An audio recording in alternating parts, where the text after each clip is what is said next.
रात हो, आप किसी अनजान सड़क पर चल रहे हो और अचानक शहर की बिजली चली जाए, तो जरा सा प्रकाश भी ऐसा लगता है मानो सृष्टि का सबसे बड़ा वरदान हो। इसी प्रकाश से ही हम हमारे आसपास की वस्तुओं को देखते हैं। इस अध्याय में हम आपका परिचय इसी प्रकाश से भली भांति करवाएंगे। प्रकाश के बिना हमें वस्तुएं दिखाई नहीं दे सकती, परंतु वस्तु तो हमें दिखाई दे रही है, पर प्रकाश जो वस्तु तक आ रहा है वो तो हमें दिखाई नहीं दे रहा। उसका मार्ग तो हमें बिल्कुल भी दिखाई नहीं देता। इसका मार्ग कैसा हो सकता है? क्या यह रोशनी हमारे तक सीधी रेखाओं में आती है या टेढ़ी मेढ़ी रेखाओं में आती है? जरा इस पर गौर करके देखते हैं।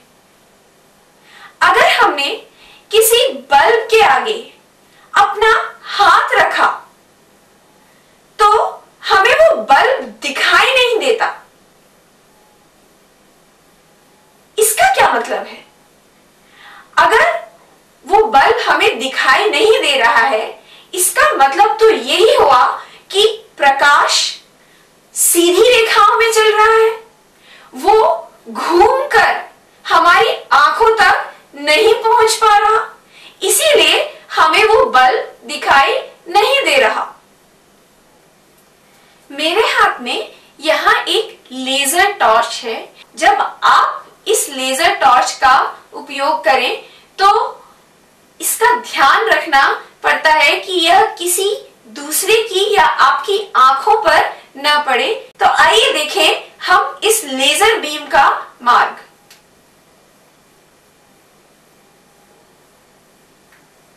ये आपको मार्ग दिखाई दिया हवा में, और यहां पर पानी है, और अब आप इस लेजर बीम का मार्ग पानी में भी देख रहे हैं। असल में यहां पर हमने अगरबत्ती का धुआं भरा हुआ है और इसलिए आपको इस लाइट का मार्ग दिखाई दे रहा है। इसी तरह से पानी में भी आपको इसका मार्ग इसलिए दिख रहा है क्योंकि पानी में हमने थोड़ा सा डिटॉल मिलाया हुआ है। ये जो मार्ग है ये बिल्कुल सीधी रेखा में है। ज्योमेट्री में आपने कई बार सरल रेखाएं बनाई होंगी। कल्पना करिए कि ये जो बीम है वो इतनी पतली है कि वो करीब करीब एक सरल रेखा की तरह है। तब हम इस बीम को किरण भी कहते हैं और इसलिए हम कहते हैं प्रकाश की किरण। अब ये प्रकाश की किरण यहां इस हवा के माध्यम से भी जा रही है और ये पानी के माध्यम से भी जा रही है। कांच, पानी, हवा ये सारे पारदर्शी माध्यम हैं। इनके आर पार हम देख सकते हैं, परंतु अपारदर्शी माध्यम होते हैं जैसे कि लोहा, लकड़ी, इनके आर पार हम नहीं देख सकते। तो अगर ये बीच में आ जाए तो हमें दूसरी तरफ की चीजें नहीं दिखाई देती हैं। प्रकाश को चलने के लिए कोई माध्यम की आवश्यकता नहीं होती है, वह बिना माध्यम के भी चल सकता है। सूरज से जो रोशनी धरती तक पहुंच रही है तो बहुत सारा जो स्पेस है सूरज और धरती के बीच में वहां कुछ भी नहीं है, पर फिर भी सूरज से धरती तक रोशनी पहुंच रही है। और प्रकाश का वेग हर माध्यम में सुनिश्चित होता है, और जब कोई भी माध्यम ना हो तो प्रकाश का वेग सबसे अधिक होता है, यानी कि वैक्यूम में प्रकाश का वेग सबसे अधिक होता है। प्रकाश का वेग 3 लाख किलोमीटर प्रति सेकेंड वैक्यूम में होता है। और अगर प्रकाश के मार्ग में कोई माध्यम आ जाए, जैसे पानी, हवा, कांच, तो उसका वेग वैक्यूम की अपेक्षा कम हो जाता है।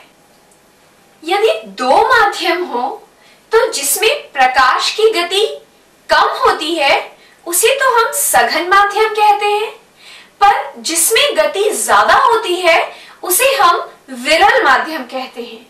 अभी हमने एक प्रयोग देखा था जिसमें आपने प्रकाश के मार्ग को देखा था।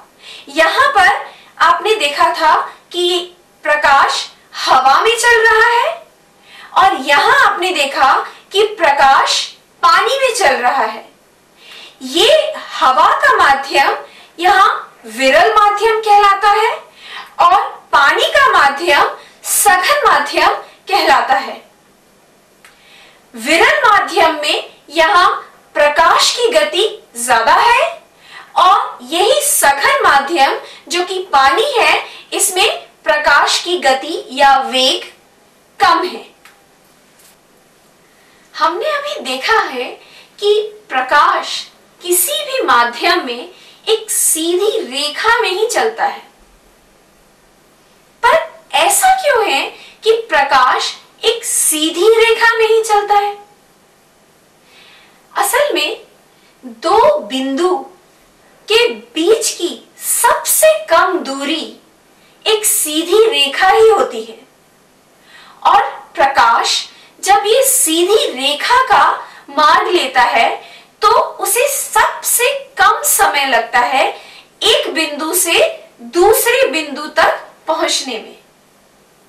असल में यह प्रकाश से संबंधित फर्मैट का सिद्धांत है जो कि हमें कहता है कि 2 बिंदु के बीच में अगर प्रकाश को चलना हो तो वह ऐसा मार्ग चुनता है कि प्रकाश को सबसे कम समय लगे। इस प्रयोग में यह लेजर की रोशनी हवा के माध्यम से होती हुई पानी की सतह पर पड़ रही है। आप देख रहे हैं प्रकाश पानी की सतह से पानी के अंदर प्रवेश कर रहा है। जब प्रकाश एक माध्यम से दूसरे माध्यम में प्रवेश करता है तो इस प्रक्रिया को हम अपवर्तन कहते हैं। जो किरण पहले माध्यम में है उसे हम आपतित किरण कहते हैं। जो किरण दूसरे माध्यम में प्रवेश कर रही है उसे हम अपवर्तित किरण या रिफ्रैक्टेड रे कहते हैं। जहां यह आपतित किरण और अपवर्तित किरण मिल रहे हैं उसे आपतन बिंदु कहते हैं। आइए प्रकाश की इन प्रक्रियाओं को हम इस चित्र द्वारा समझने की कोशिश करते हैं। इस चित्र में हमने फिर से यहाँ 2 माध्यम दर्शाए हुए हैं और बीच की एक सतह बनाई है। प्रकाश की एक किरण यहाँ हवा के माध्यम से होते हुए दोनों माध्यमों की सतह पर पड़ रही है। आप देख रहे हैं कि ये जो किरण है वह सतह से दूसरे माध्यम में प्रवेश कर रही है और उसी बिंदु से वह पहले माध्यम में भी लौट रही है। यहाँ AB इंसिडेंट रे यानी कि आपतित किरण है, BC अपवर्तित किरण यानी रिफ्रैक्टेड रे है जो दूसरे मीडियम के अंदर जा रही है, और BD रिफ्लेक्टेड रे है यानी कि परावर्तित किरण है जो पहले ही मीडियम में या माध्यम में वापस आ रही है। ये तीनों किरणें जहां मिल रही हैं उसे हम पॉइंट ऑफ इंसिडेंस या आपतन बिंदु कहते हैं। इस आपतन बिंदु से हमने एक लंब डाला हुआ है जिसे हम mn से डिनोट कर रहे हैं और इसे हम अभिलंब भी कहते हैं।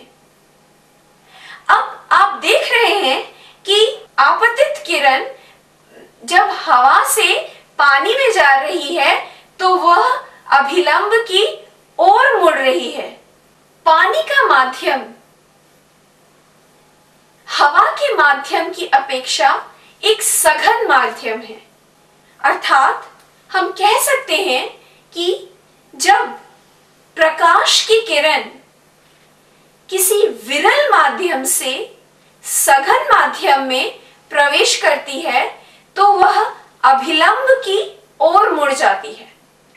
क्या होगा अगर प्रकाश की किरण अब पानी से हवा के माध्यम में जाए, यानी कि अगर प्रकाश की किरण अब सघन से विरल माध्यम में जाए तो इसका क्या हश्र होगा, आइए देखते हैं।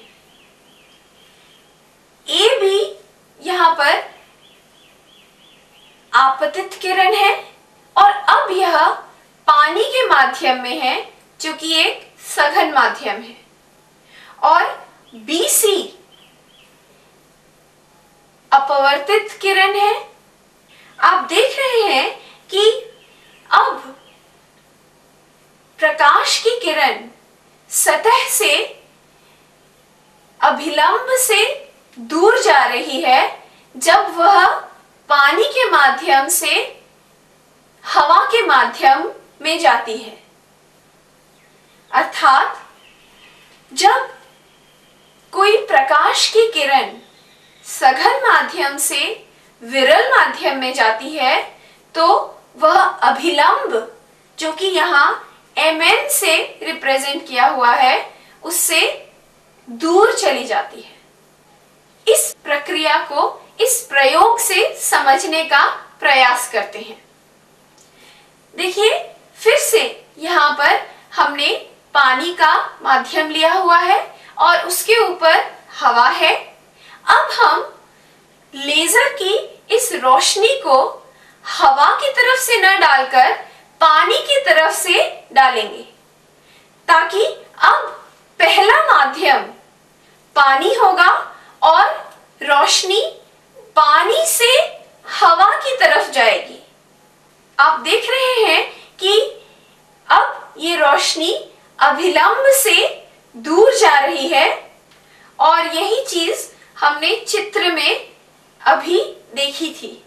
अभी जो हमने प्रयोग किए उसमें आपने देखा कि जब प्रकाश एक माध्यम से दूसरे माध्यम में प्रवेश कर रहा है तो वह अपने मार्ग से मुड़ जाता है, अर्थात अब वह सीधी रेखा में नहीं चल रहा है।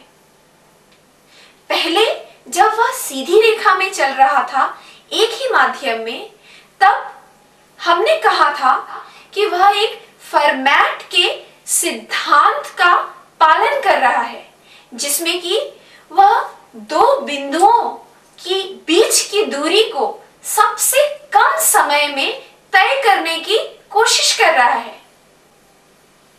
क्या सतह से मुड़ जाने से इस सिद्धांत का उल्लंघन हो गया? आइए अब हम इसे इस चित्र की सहायता से समझने का प्रयास करें। इस चित्र में हमने दो बिंदु बनाए हुए हैं, A और B। A बिंदु पानी के अंदर है और B बिंदु हवा के माध्यम में है। अब प्रकाश को A बिंदु से B बिंदु की तरफ जाना है, तो आप देख रहे हैं कि सबसे छोटा जो मार्ग होगा वो तो एक सीधी रेखा होगी जो कि A से B तक उसे ले जाए, यानी कि वह मार्ग ACB होगा। परंतु प्रकाश यह सबसे छोटा मार्ग छोड़कर एक लंबे मार्ग से A से B बिंदु तक पहुंच रहा है, यानी कि प्रकाश अब मार्ग ADB ले रहा है। पर प्रकाश ऐसा क्यों कर रहा है? आइए इसे हम अपनी रोजमर्रा की जिंदगी के कुछ उदाहरण से समझने का प्रयास करते हैं। अगर यह माने कि हमें अपने घर से स्टेशन जाना है और हमें यह दूरी सबसे कम समय में तय करनी है, तो अक्सर हम सबसे छोटा ही मार्ग लेंगे जिससे कि हम जल्दी ही अपने घर से स्टेशन पहुंच सके। पर अगर हमें पता चले कि आधे मार्ग में जाम लगा हुआ है और वहां पर ट्रैफिक की स्पीड काफी कम हो गई है, तो अक्सर हम उस मार्ग से न जाकर एक लंबा मार्ग ले लेते हैं, ताकि मार्ग भले ही लंबा हो, हम समय पर स्टेशन पहुंच सके। यानी कि छोटे मार्ग से न जाकर भी हम स्टेशन जल्दी पहुंच जाते हैं अगर हमने ऐसा मार्ग लिया जहां पर ट्रैफिक की स्पीड में कोई कमी नहीं आ रही हो। इसी तरह से इस चित्र में भी अगर आप देखें तो प्रकाश ACB मार्ग न चुनकर ADB मार्ग चुन रहा है, क्योंकि ACB मार्ग में उसे पानी के अंदर ज्यादा यात्रा करनी पड़ रही है और ADB मार्ग में उसे पानी के अंदर अब कम यात्रा करनी पड़ रही है। आपको पता है कि पानी के अंदर प्रकाश की गति कम हो जाती है, अर्थात एक लंबा मार्ग चुनकर प्रकाश समय की बचत ही कर रहा है। फर्मैट का सिद्धांत का यहाँ उल्लंघन नहीं बल्कि पालन हो रहा है। जब वह एक माध्यम से दूसरे माध्यम में जा रहा है तो वह ऐसा मार्ग चुन रहा है कि उसे सबसे कम समय लगे, और इसके लिए अगर उसे मुड़ना पड़े तो वह मुड़ता भी है, लेकिन कोई जरूरी नहीं कि वह अपने मार्ग से विचलित ही हो जाए जब वह एक माध्यम से दूसरे माध्यम की ओर जाता है। इसका क्या तात्पर्य है? अगर प्रकाश अभिलंब की दिशा में ही चले तो उसे एक माध्यम से दूसरे माध्यम में जाने के लिए अपना मार्ग नहीं छोड़ना पड़ता और वह सीधा जाकर भी सबसे कम समय में दो बिंदुओं के बीच की दूरी को तय कर लेता है। आइए इसे इस चित्र से समझते हैं। यहाँ पर हम देख रहे हैं कि अब प्रकाश को A से B बिंदु पर जाना है, जो कि अभिलंब के साथ साथ ही बना हुआ है। अगर प्रकाश ADB पाथ चुनता है तो वो सीधा जाएगा, और अगर प्रकाश ACB पाथ चुनता है तो वह मुड़कर A से B पर पहुंचेगा। आप देख रहे हैं कि उसे पानी में भी लंबा रास्ता तय करना पड़ रहा है और हवा में भी लंबा ही रास्ता तय करना पड़ रहा है। यानी कि कुल मिलाकर अगर वह A से B सीधा नहीं जाता तो उसे ज्यादा समय लगेगा।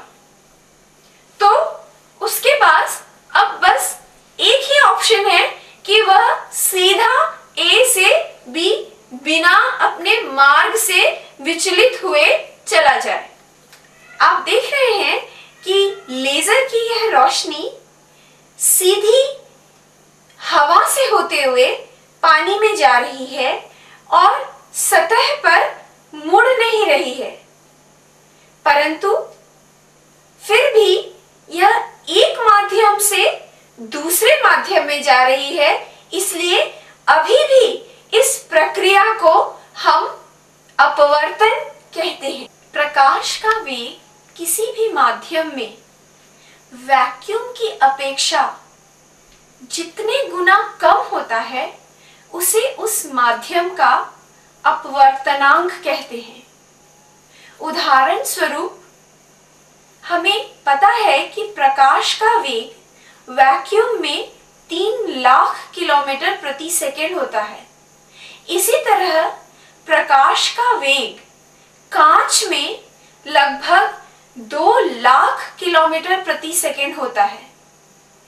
इससे हम कह सकते हैं कि कांच का अपवर्तनांक 3/2 यानी कि 1.5 है। इसी तरह से पानी का अपवर्तनांक 1.33 आता है। मेरे पास यहाँ एक किताब है। आप देख रहे हैं कि इस किताब में बहुत सारे चित्र बने हुए हैं। अगर मैं इस किताब को मेज पर रखूं और इस किताब पर यह कांच का स्लैब रख दूं, तो हम देखेंगे कि जहां पर हमने स्लैब रखा है वहां का चित्र बाकी चित्र की अपेक्षा थोड़ा उठा हुआ नजर आ रहा है। इसी तरह से हम देखते हैं कि अगर हम किसी खाली कांच के गिलास में सिक्का डालते हैं और उसे ऊपर से देखते हैं, फिर हम इस गिलास में पानी भर देते हैं, तो वह सिक्का हमें पहले की अपेक्षा ऊपर की तरफ दिखाई देता है। इस चित्र में हम देख रहे हैं कि एक वस्तु O पानी के अंदर स्थित है और इस वस्तु को हम पानी के बाहर से हवा के माध्यम में रहकर देख रहे हैं। अब इस चित्र में हमने दर्शाया हुआ है कि वस्तु से 3 किरणें पानी के माध्यम से होते हुए हमारी आंखों तक पहुंच रही हैं। इन 3 किरणों में से एक किरण अभिलंब की दिशा में चल रही है, जो कि पानी से हवा की ओर आते समय बिल्कुल अपने मार्ग से विचलित नहीं हो रही, और किनारे की ये जो 2 किरणें हैं वह जब पानी की सतह पर पहुंचती हैं तो आप देख रहे हैं कि वो अभिलंब से दूर चली जाती हैं जब वो हवा के माध्यम में आती हैं। इस तरह से 3 किरणें जो हमारी आंखों तक पहुंच रही हैं, असल में हमें प्रतीत हो रहा है कि वो O बिंदु से न आकर I बिंदु से आ रही हैं। इसलिए हमें ऐसा लगता है कि वस्तु O I पर स्थित है, यानी कि हमें असली गहराई न दिखकर हमें ऐसा प्रतीत होता है कि वह गहराई कम हो गई है, और इसीलिए जब हम खाली गिलास में रखे हुए सिक्के को पानी डालने पर देखते हैं तो वह सिक्का हमें ऊपर की तरफ दिखाई देता है। हमने इस चित्र में आपकी सुविधा के लिए सिर्फ 3 किरणें दिखाई हैं, जो कि वस्तु से चलकर आपकी आंख तक पहुंच रही है, परंतु कोई भी वस्तु से 3 ही नहीं बल्कि अनेकों अनेक किरण निकलती हैं, जो कि आपकी आंख तक पहुंचती हैं और ये सारी किरणें जो आपकी आंख तक पहुंचती हैं, उन्हें अगर हम पीछे की तरफ मिलाएं तो वो सारी किरणें पॉइंट I पर ही मिलेंगी, जो कि वस्तु O का प्रतिबिंब है। अभी तक हमने जिन दो माध्यमों के चर्चा की है, उनके बीच की सतह समतल थी, परंतु ये आवश्यक नहीं कि दो माध्यमों के बीच की सतह समतल ही हो। ऐसा भी तो हो सकता है कि दो माध्यमों के बीच की सतह समतल न होके गोलीय हो, और जब दो माध्यमों के बीच की सतह गोलीय होती है तो हमें और भी अनेक प्रकार के प्रतिबिंब दिखाई देते हैं। उदाहरण स्वरूप, अगर हम इस किताब को फिर से देखें तो इस पर लिखे हुए अक्षर को अगर हम इस ग्लास स्लैब से देखें और इस लेंस से देखें तो हम पाते हैं कि दोनों में काफी फर्क है। यह इसलिए क्योंकि इस स्लैब के मीडियम की सतह समतल है और इस लेंस के मीडियम की सतह गोलीय है। यहाँ हमारे पास एक पानी भरा हुआ बीकर है और यहाँ पर भी जो कांच की सतह है वह गोलीय है। बीकर के पीछे मेरा जो हाथ है वो आपको थोड़ा बड़ा दिख रहा होगा। यह भी गोलीय सतह के कारण ही आपको ऐसा प्रतीत हो रहा है। प्रातःकाल जब हम सैर के लिए जाते हैं तो हमने पत्तों पर ओस की बूंदें देखी हैं। अगर हम उन्हें गौर से देखें तो हमें उनमें पत्तों की शिराएं बड़ी नजर आती हैं। यह भी इसलिए हो रहा है क्योंकि ओस की बूंद की सतह गोलीय है।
you